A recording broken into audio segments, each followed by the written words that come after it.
Okey, untuk sound pula, dia dekat bahagian setting. Cuma kita kena klik dekat sound ni.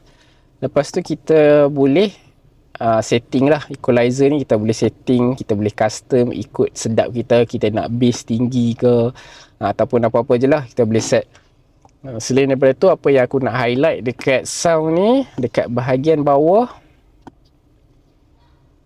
okey, dia ada Acoustic Vehicle Alerting System, AVAS. Okey, AVAS ni sebenarnya dia bagi alert dekat pejalan kaki lah, pedestrian, untuk alert yang kita ada kereta tengah approach. Sebab kereta ni kan dia tak bunyi, dia elektrik. So benda ni function dia untuk bagi alert dekat orang sekeliling lah, dengar yang kereta kita wujud dekat belakang mereka. Contohnya dia ada 3 jenis sound yang ada.